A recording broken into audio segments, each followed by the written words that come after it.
अस्सलाम वालेकुम एवरीवन। आप देख रहे हैं मेरा यूट्यूब चैनल और मैं माज़िब खालिद हूँ।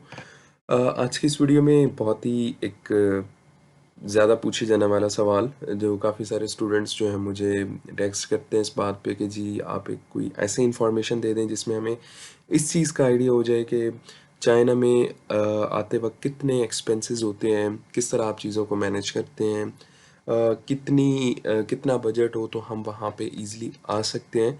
तो वो सारी चीज़ें जो हैं वो मैं आज पिन पॉइंट करूँगा और आप लोगों को उन सारी चीज़ों के बारे में क्लैरिटी दूँगा। इस वीडियो को लास्ट तक इसलिए देखिएगा क्योंकि एंड पे जाके मैं आपको एक ऐसी टिप भी बताने वाला हूँ जो कि काफ़ी सारे स्टूडेंट्स यहाँ पे जब आते हैं तो वो उस चीज़ को करते हैं, क्योंकि अगर वो सर्विस मिल जाती है तो उससे आपका ओवरऑल बजट जो है वो उस पे काफ़ी ज़्यादा अमाउंट जो है वो कम हो सकती है। आप इजीली यहाँ पे आ सकते हैं और उसमें ये है कि आपके जो एडिशनल एक्सपेंसेस हैं वो भी आपके बच बच सकते हैं। तो आई होप कि काफ़ी सारी चीज़ें मैं इसमें आप लोगों को बताऊंगा और इसको आपने बिल्कुल केयरफुली सुनना है, समझना है, ताकि आप लोग क्योंकि अब जिस तरह अब जून आने वाला है, तकरीबन 2 महीने बाकी हैं, तो आप लोग फिर इस चीज़ को उसके अकॉर्डिंगली मैनेज करना स्टार्ट कर दें। तो चलें शुरू करते हैं। मैंने एक प्रॉपरली अपनी एक्सपेंसेस की जो है वो शीट बना ली ताकि मैं उसमें आपको क्लियरली बता सकूं कि किस टाइम पे मेरे इतने एक्सपेंसेस हुए थे और किसके लिए हुए थे। तो आप लोगों को इसमें सारी चीज़ें क्लियरली समझ आ जाएंगी और इसमें साथ साथ मैं आप लोगों को मज़ीद चीज़ें भी बताता रहूँगा, तो आपने इसको गौर से सुनना है। अच्छा, मतलब कि टोटल एक्सपेंसेस जो मेरे थे उसमें चाइना आने से पहले भी यानी कि प्री अराइवल एक्सपेंसेस और पोस्ट अराइवल एक्सपेंसेस, यानी कि चाइना आने से पहले कितने एक्सपेंसेस मेरे हुए थे और चाइना आने के बाद। अब देखें, चाइना आने से पहले आपको डिफरेंट प्लेटफॉर्म से अपने डॉक्यूमेंट्स आपको वेरीफाई करवाने होते हैं, आपको जो है वो टिकट्स लेने होते हैं। तो वो सारी चीज़ें कुल मिला के मेरे जो एक्सपेंसेस थे वो तकरीबन, ये मैंने रफली किए हैं, इसमें 1,89,550, ये तकरीबन कोई इतने हुए होंगे। इससे कम नहीं थे, इससे ज़्यादा हो सकते हैं, क्योंकि जब आप एक सिटी से दूसरी सिटी जाते हैं तो ऑब्वियसली आपके ट्रैवलिंग एक्सपेंसेस भी होते हैं। देखिए, जो गैरी वीज़ा था, गैरीज़ में जब मैं गया था तो वहाँ पे जो मेरी फ़ी थी, अब इस साल का नहीं पता, हो सकता है क्योंकि जिस तरह चीज़ों की प्राइसेस बढ़ रही हैं और तो हो सकता है इसकी फ़ी भी उन्होंने बढ़ा दी हो। तो 13,200 जो है वो मैंने पे किया था। तो ये टोटल गैरीज़ वीज़ा की जो है वो मेरी फ़ी थी। बाकी मिनिस्ट्री ऑफ फॉरेन अफेयर्स, ये आपका गैरी से पहले जो आखिरी स्टेप होता है, इसमें मेरे 550 रुपीज़ मैंने पे किए थे। वो भी इसलिए क्योंकि जो इसके ऊपर टिकट्स थे वो मैंने पोस्ट ऑफिस से नहीं लिए थे, क्योंकि बहुत ही लंबी लाइन थी। तो मैंने बाहर से जाके, वो एक कोई आदमी था वहाँ पे, वो उसको सेल कर रहा था, तो मैंने वहाँ से ले लिए उससे, और वो तकरीबन 300 के वो थे। वैसे इससे भी शायद आपको कम एक्सपेंसेस हैं, तो ये इतनी ज़्यादा अमाउंट नहीं है। आपको अगर कहीं से जल्दी काम हो जाए तो आप बिल्कुल सर्विस कर ले सकते हैं। तो ये 550 मेरे जो थे वो तकरीबन मिनिस्ट्री ऑफ फॉरेन अफेयर्स में थे। उसके बाद चाइनीज़ एक्यूपंक्चर सेंटर मेडिकल। अब इसमें मैं आपको एक चीज़ बताता चलूँ कि जब मैंने मेडिकल करवाया था, मेडिकल ये चाइनीज़ जो है इनका वेरीफाइड और ऑथेंटिक सेंटर है, जो कि इस्लामाबाद में भी है, लाहौर में भी है, और इस्लामाबाद में I think so F sector में कहीं पे F8 या F10 में है। और वहाँ से मैंने तकरीबन जिस दिन मैं IBCC का काम करवाने गया था तो उस दिन मैंने मेडिकल भी करवा लिया था। मेडिकल सेम डे ही आपको 3 to 4 आवर्स में आपको रिपोर्ट भी दे देते हैं, और जो उसके एक्सपेंसेस थे, उसकी जो फ़ी थी वो 7,000 थी। अब इस साल का नहीं पता, हो सकती कम नहीं, हो सकती ज़्यादा ही होगी। तो हो सकता है 8,000 हो जाए, 7,500 हो जाए। तो ये चीज़ें आपने देख लेनी है। और मेडिकल का सबसे बड़ा बेनिफिट ये है क्योंकि कुछ यूनिवर्सिटीज़ जो हैं वो आपकी रिपोर्ट ही मांगती हैं। तो जब मैं यहाँ पे आया था, क्योंकि मैंने इनके एक्यूपेंचर सेंटर से मैंने मेडिकल करवा लिया था, तो जब मैं शंघाई आया था तो यहाँ पे जो पहला मेडिकल हमारा हुआ था वो, उसमें कोई भी चार्जेस इन्होंने नहीं लिए थे। हमने सिंपली जाके अपनी रिपोर्ट्स जो हैं वो सबमिट करवाई थी, और रिपोर्ट्स जब सबमिट हो गई थी तो उसके बाद एक रिपोर्ट जो है वो मेडिकल की तरफ से मेडिकल सेंटर की तरफ से इशू होती है। फिर उसको साथ लगा के आप अपने वीज़ा ऑफिस में जाते हैं, वहाँ पे आपके वीज़ा एक्सटेंड होता है। तो जो पाकिस्तान से नहीं करवा के आए थे उनको तकरीबन तकरीबन जो यहाँ की जो अमाउंट थी उसको अगर मैं पीकेआर में आपको बताऊँ यानी कि पाकिस्तानी रुपये में, तो वो तकरीबन 25,000 में उनको जाके वो मेडिकल जो है वो उसकी फ़ी उन्होंने पे की थी। तो बेहतर ये है कि आप पाकिस्तान से करवा लें। वो इसमें ये भी होता है कि कुछ यूनिवर्सिटीज़ जो हैं वो वहाँ का एक्सेप्ट नहीं करती यानी कि पाकिस्तान का, तो फिर भी आप करवा लें। आपको ये बेनिफिट होगा कि एक तो आपकी रिपोर्ट्स क्लियर हो जाएंगी, दूसरा ये कि जब आप यहाँ पे आएंगे तो उसमें ये होता है कि कुछ टेस्ट जो होते हैं वो फिर भी उसको एक्सेप्ट कर लेते हैं, कुछ एडिशनल टेस्ट होते हैं वो आपको करवाने पड़ते हैं, तो उसके करस्पॉन्डिंगली आपको कम पैसे आपके यहाँ पे लगते हैं। तो ये आपने इस चीज़ को भी लाजमी देखना है। अब 7,000 में हमारा तो हो गया था, यहाँ पे आए हमारे कोई भी एक्सपेंसेस नहीं हुए थे, तो ये इसमें भी काफ़ी ज़्यादा हमें एक रिलीफ ही समझ लें कि स्टूडेंट्स को मिल गया था। उसके बाद आता है आईबीसीसी। आईबीसीसी में 1200 पर डॉक्यूमेंट था, 2 डॉक्यूमेंट्स थे मेरे, तो 2400 वहाँ पे मेरे जो है वो लगे थे। उसके बाद बोर्ड में यानी कि 22 इसमें 3200 पर डॉक्यूमेंट था, 2 डॉक्यूमेंट्स थे तो 6400 मेरे वहाँ पे लगे थे। फेडरल बोर्ड की जो है वो फ़ी कम है, वो मेरे ख्याल में 1000-2000 है। बट जो जिस बोर्ड से मैंने एफएससी और मैट्रिक किया तो वहाँ पे काफ़ी ज़्यादा फ़ी थी। उसके बाद जो सबसे इम्पोर्टेंट होता है वो होता है टिकट, और टिकट पे जो है वो स्टूडेंट्स काफ़ी ज़्यादा कंफ्यूज भी होते हैं कि जी सीएससी जो है हमें टिकट भी देती है। नहीं, टिकट बिल्कुल नहीं देती सीएससी, वो आपको खुद ही उसके एक्सपेंसेस बेयर करने होते हैं। अब टिकट कुछ लोग जो होते हैं वो टाइमली करवा लेते हैं, कुछ लोग जो होते हैं वो बिल्कुल आखिरी वीक में करवाते हैं। अब इसको आपको समझने की बहुत ज़रूरत है, मैं आपको क्लियरली बताता हूँ कि आप लोगों ने क्या करना है।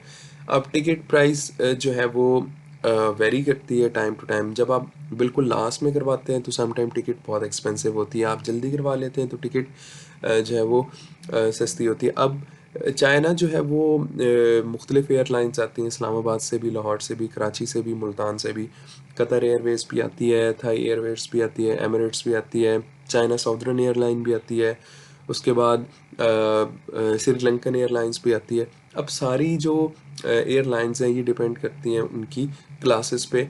जो जिस एयरलाइन पे मैं आया था वो चाइना साउदर्न एयरलाइन थी, उसका एक बहुत बड़ा बेनिफिट है, वो मैं आगे जाके आपको बताता हूँ। उसका बेनिफिट भी है और एक नुकसान भी है।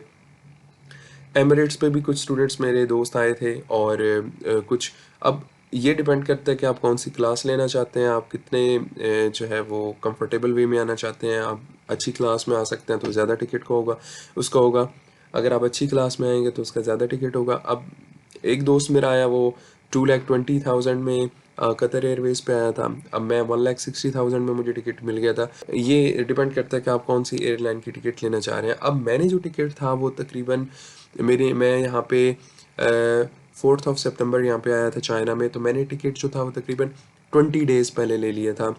अब उसमें ये होता है कि जितना आप जल्दी ले लेते हैं तो उतना ज़्यादा आपको जो है वो टिकट सस्ती मिल जाती है। अब टिकट्स आपको जो है वो करवानी होती है एजेंट्स के थ्रू।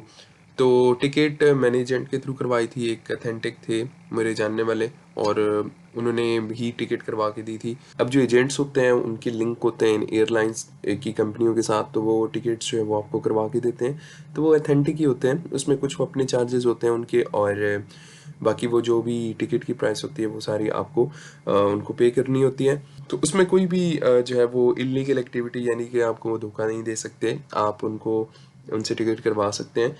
बाकी उसके बाद ये आप लोगों ने खुद देखना है कि आपने कौन सी सर्विस, कौन सी एयरलाइन लेनी है, ठीक है, और कहाँ से आना है, लाहौर से आना है, इस्लामाबाद से आना है। जो मेरी जो एक पर्सनल ऑब्जर्वेशन है वो ये है कि जो इस्लामाबाद से जो टिकट्स हैं वो थोड़े एक्सपेंसिव ज़्यादा होते हैं, उनकी जो भी प्राइस होती है। बाकी लाहौर से जो है वो थोड़े सस्ते होते हैं। अब जो श्रीलंकन एयरलाइन है वो उसकी टिकट्स जो हैं वो इकोनॉमिकल हैं। अब जो सबसे इम्पोर्टेंट चीज़ देखनी होती है वो होती है कि जी आप जिस एयरलाइन पे आ रहे हैं तो वो उसमें कनेक्ट फ़्लाइट्स हैं, और बिल्कुल कनेक्ट फ़्लाइट्स ही होंगी, क्योंकि डायरेक्टली टिकट तो बहुत एक्सपेंसिव होता है। आपको कनेक्ट फ़्लाइट्स यानी कि आप किसी और कंट्री के थ्रू आप आ सकते हैं, आपके प्लेन चेंज होते हैं।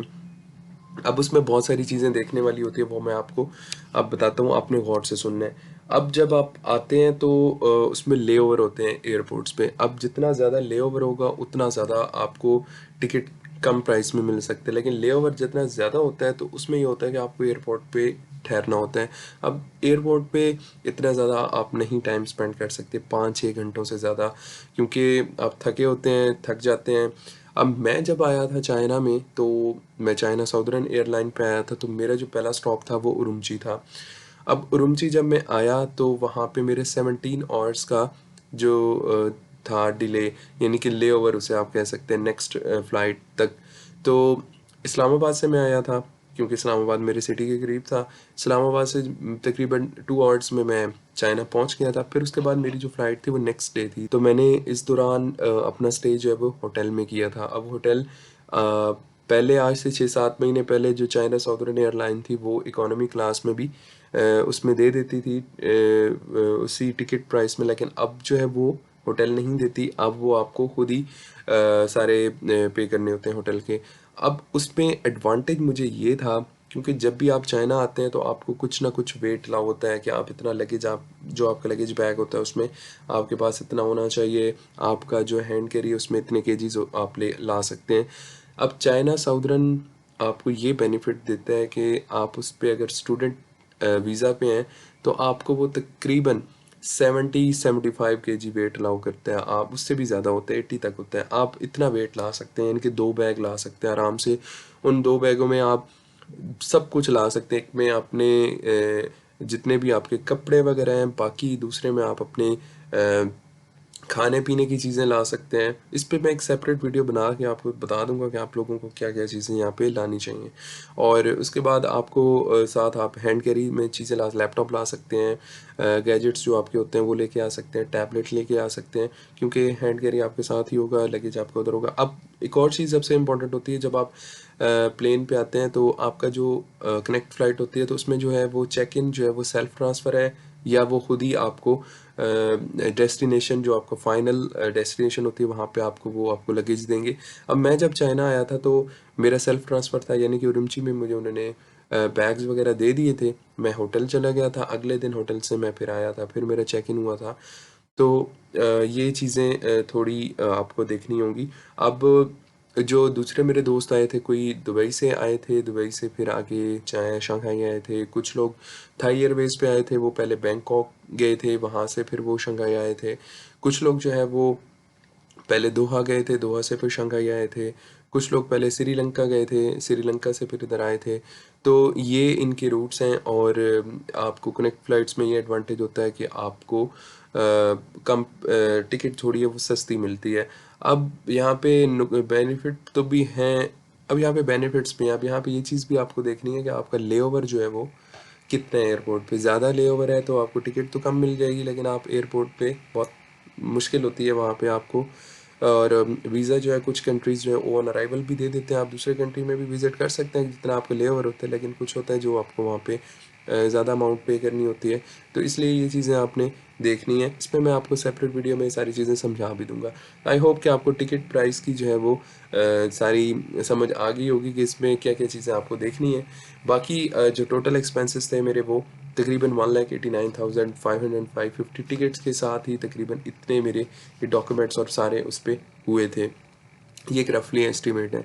अब इसके बाद एडिशनल अमाउंट पे मैं थोड़ी आपको डिटेल में चीज़ें बता दूँगा कि जब आप चाइना आते हैं तो आपको कितने कितनी अमाउंट जो है वो साथ लेके आनी चाहिए। क्योंकि जब आप चाइना में आते हैं तो आपका जो फर्स्ट मंथ होता है उसमें आपको स्टाइपेंड नहीं मिलता। स्टाइपेंड इस तरह नहीं मिलता, मिलता है वो नेक्स्ट मंथ में आपको डबल हो जाता है, यानी कि उस मंथ का सितंबर का भी और अक्टूबर का आपको इकट्ठा देते हैं। क्योंकि आप जब चाइना आते हैं तो आपके बैंक अकाउंट नहीं होते। बैंक अकाउंट आपके तब ओपन होते हैं जब आपका वीज़ा एक्सटेंड हो जाता है, या आपको आपकी यहाँ पे रेजिडेंस परमिट आपको मिल जाता है यूनिवर्सिटी की तरफ से, आप वीज़ा भी लगवा लेते हैं। क्योंकि मेरा अब यहाँ पे जो बैंक है वो बैंक ऑफ चाइना में है, तो बैंक ऑफ चाइना की ये रिक्वायरमेंट्स थी कि आपको यूनिवर्सिटी जो है वो रेजिडेंस परमिट भी दे दे, आपका वीज़ा भी एक्सटेंड हो जाए। अब जब आप चाइना यहाँ पे आते हैं तो आपको 30 डेज़ में वीज़ा लगवाना होता है और यूनिवर्सिटी जो है वो आपके रेज़िडेंस परमिट, आपका मेडिकल, वो सारी चीज़ें आपको दे देती है। आपने वीज़ा ऑफ़िस जाना होता है, वीज़ा वाले आपके 1 हफ़्ते के बाद आपको वीज़ा रिटर्न बैक कर देते हैं, तो फिर उसके बाद आपका बैंक जो है वो ओपन होता है। तो इस तरह आपको वो फर्स्ट मंथ में स्टाइपेंड नहीं देते, 20 डेज़ 25 डेज़ बाद तकरीबन देते हैं, जब आपका बैंक अकाउंट ओपन हो जाता है। और बैंक अकाउंट जो है वो ओपन ईज़िली हो जाता है क्योंकि आपके पास एडमिशन लेटर होता है। तो फर्स्ट एटलीस्ट 1 मंथ के लिए आपके पास इतने पैसे होने चाहिए कि आप यहाँ पे ईज़िली सर्वाइवल कर सकें, क्योंकि फर्स्ट 2 मंथ्स में आपके जो एक्सपेंसेस हैं वो थोड़े बाकी आने वाले मंथ जो होंगे उसमें उसके लिहाज से वो ज़्यादा होते हैं, क्योंकि आप न्यू आते हैं, आपको नहीं पता होता, आप चीज़ें ले लेते हैं, बाद में आपको समझ आती है कि अच्छा ये चीज़ ये चीज़ महंगी थी, मुझे ये चीज़ लेनी चाहिए थी, तो वो आपको साथ-साथ सारी समझ आ जाएगी। तो एडिशनल अमाउंट में जो रफ़ली मैं आपको बता रहा हूँ, आपके पास इतने होने चाहिए, 1 लाख एटलीस्ट होना चाहिए। और इसको अगर हम इनकी करेंसी में कन्वर्ट करें तो ये 2500 युआन्स बनते हैं, और ये सफिशिएंट हैं फर्स्ट मंथ के लिए। आप इसमें जी, क्योंकि जब आप आते हैं तो आपके पास इतना तो आप सब कुछ नहीं लेके आते जो आप यहाँ पे, जो घर में सारी चीज़ें अवेलेबल होती हैं, तो आपने बहुत सारी चीज़ें यहाँ पे परचेज़ भी करनी होती हैं। आप यहाँ पे अगर कुकिंग खुद करना चाहते हैं तो आपको उसके जितने भी यूटेंसिल्स होते हैं वो परचेज़ करने होते हैं, आपको खाने-पीने की चीज़ें परचेज़ करनी होती हैं। आपको सारी चीज़ें यहाँ पे समझ आ जाएँगी कि किस तरह चीज़ें आपने परचेज़ करनी है। वो 3 एप्लीकेशंस हैं यहाँ पे, जिसमें पिंगतोतो और ताओबाओ, और उसके बाद जेडी चिंतोंग, ये यहाँ से आप ऑनलाइन चीज़ें परचेज़ कर सकते हैं। तो आपके अली पे या आपके पास वीशिन यानी कि वीचैट में इतनी अमाउंट होनी चाहिए। बाकी लोग जो आते हैं पाकिस्तान से तो वो कैश लेके आते हैं। ये एंड पे जाके मैं आपको इसका बताऊँगा कि कैश लाना ज़रूरी है या आपके पास डिजिटल वॉलेट में आपकी जो क्रेडिट्स हैं वो हों तो वो ज़्यादा बेहतर होगा। ये मैं एंड पे आपको बताता हूँ। तो ये आपको आपके पास इतने पैसे होने चाहिए चाइना आने से पहले, यानी कि आपके पास 1 मंथ के लिए इतने पैसे होने चाहिए। बाकी ये आपके सारे टिकट्स और उसमें सारे प्राइसेस जितनी भी थी वो मैंने आपको बता दी हैं। अब पोस्ट ट्रैवल एक्सपेंसेस मैं आपको बताता हूँ कि जब आप चाइना आ जाते हैं तो आपको कितने एक्सपेंसेस हो सकते हैं। अब मैं जब आया था तो मेरे ये हुए इतने लगे थे। जब मैं चाइना आया था, क्योंकि मेडिकल मेरा मैं पहले करवा चुका था, तो मेडिकल के एक्सपेंसेस मेरे यहाँ पे नहीं थे।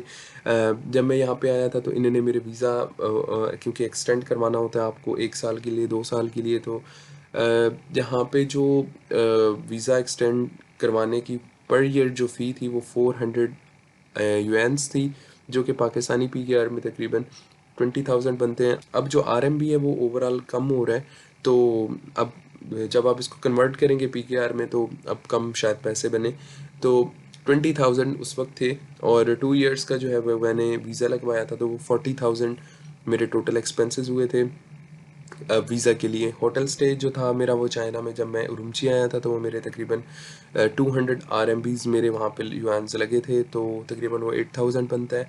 अब सिम कार्ड जो होती है वो सिम आपको लेनी होती है, क्योंकि यहाँ पे जितनी भी चीज़ें हैं वो ऑनलाइन होती हैं, तो उसके लिए आपको इंटरनेट चाहिए होता है। तो सिम आपको तकरीबन 20 आरएमबी की मिल जाती है, बट उसके ऊपर जो पैकेजेस होते हैं वो आप पे डिपेंड करता है, आप ईयरली लेना चाहते हैं या मंथली लेना चाहते हैं। मैंने यहाँ पे ईयरली जो है वो पैकेज लिया था सितंबर में, तो मेरा नेक्स्ट सितंबर तक जो है वो मुझे डेटा और साथ जो भी फ़ोन कॉल्स होती हैं वो सारी फ्री हैं। तो ये तकरीबन आपको 40 युआन्स का, 35 युआन्स का पर मंथ मिलेगा। अगर आप 1 साल का लेते हैं तो उसमें ये है कि आपको कम पैसों में पर मंथ में वो हो जाता है मैनेज, तो आपको वो उसमें थोड़ा फ़ायदा हो सकता है। बाकी ये डिपेंड करता है रीजन टू रीजन। शंघाई जो है वो थोड़ा एक्सपेंसिव है, तो इसलिए यहाँ पे कुछ चीज़ें, इनके पैकेजेस, वो चीज़ें भी थोड़ी माइनर महंगी हैं, यानी कि 3 4 5 आरएमबी का फ़र्क होगा। तो ये भी आप लोगों ने देखना है। तो पोस्ट अराइवल मेरे ये एक्सपेंसेस थे।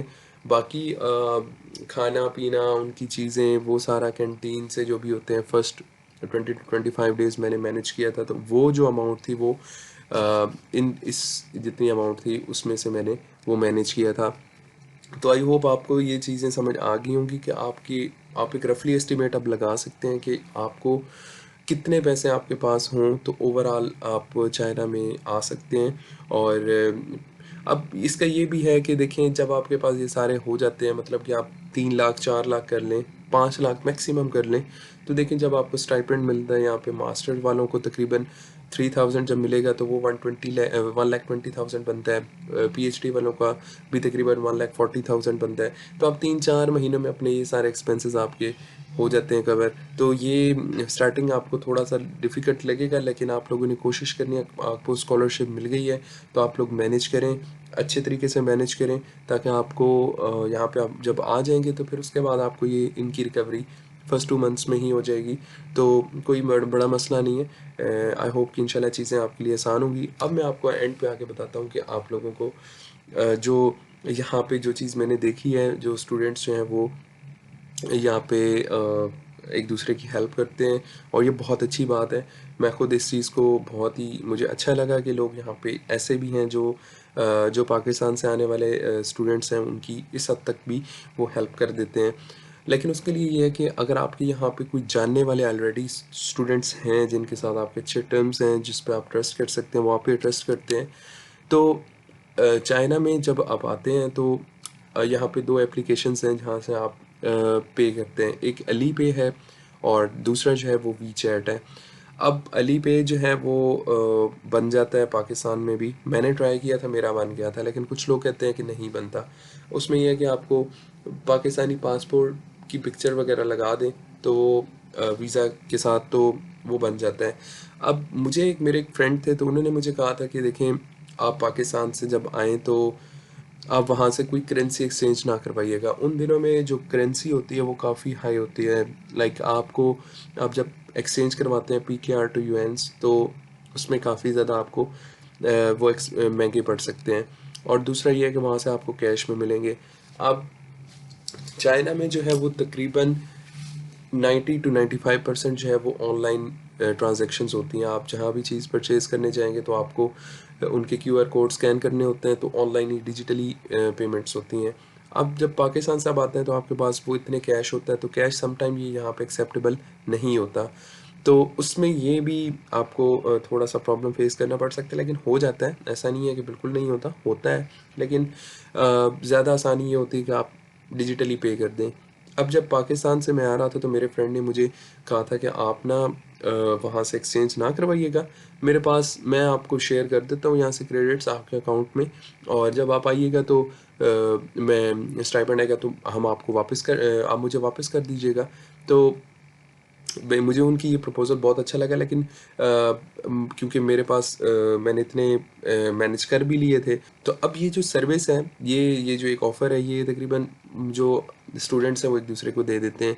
तो आपके अगर कोई जानने वाले हैं तो वो आपको, अगर आप कि उनके साथ अच्छे टर्म्स हैं, तो आप उनसे ये बात ज़रूर कहिएगा कि अगर मैं यहाँ से ना लूँ और आप मुझे दे दें और मैं आपको आगे आके वापस कर दूँ, तो इसमें ये है कि तकरीबन अगर वो आपको 2000, 2500 या 3000 आरएमबी दे देते हैं, तो आपका ये जो एडिशनल अमाउंट है ये तो ख़त्म हो जाएगी। आप 1,20,000 पे आपको मैनेज करने की ज़रूरत ही नहीं है, वो आपका बर्डन ख़त्म हो जाएगा। आपको आप जब यहाँ पे आएंगे आपको स्टाइपेंड मिलेगा, आप आराम से उनको वापस कर सकते हैं, और ये करते हैं स्टूडेंट्स। इसमें कोई ये नहीं है कि आप फर्स्ट होंगे, सारे करते हैं यहाँ पे, और ये बहुत अच्छी बात है आपके, क्योंकि जब आप अगर वहाँ से 1 लाख के, आपको एक तो वहाँ पे एक्सपेंसिव करेंसी एक्सचेंज रेट मिलेगा, दूसरा कैश में मिलेगा। आप जब यहाँ पे आप वहाँ से बेशक करवा लें, कम करवा लें, 300-400 आरएमबीज़ आप वहाँ से कैश में ले लें, क्योंकि आपके पास कैश होना चाहिए। जब आप यहाँ पे आएंगे आपको टैक्सी वाले को देने होंगे, आपके पास इंटरनेट नहीं होगा, आप बात नहीं कर सकेंगे उनसे, तो फिर मसला आएगा। बेशक आप इतने कर लें, जब आप यूनिवर्सिटी में पहुंच जाएंगे फिर कोई मसला नहीं है, फिर आपको आगे गाइड करने वाले बेइंतहा मिल जाएंगे। तो आपने इस चीज़ का देख लेना है। ये आपको मैंने एक एज ए टिप बता दी है कि हो सकता है अगर आपके अच्छे जानने वाले हों तो आपके साथ वो फेवर कर लें, आपके एक्सपेंसेस जो हैं वो कम हो सकते हैं। तो ये था जी टोटल ओवरऑल, सारी चीज़ें मैंने आपको बता दी हैं। आई होप कि आपको सारी चीज़ें समझ आ गई होंगी, और कोई भी क्यूरी है तो आप मुझसे पूछ सकते हैं वीडियो के कमेंट सेक्शन में। Thank you very much for watching this video. Take care of yourself. अल्लाह हाफिज़।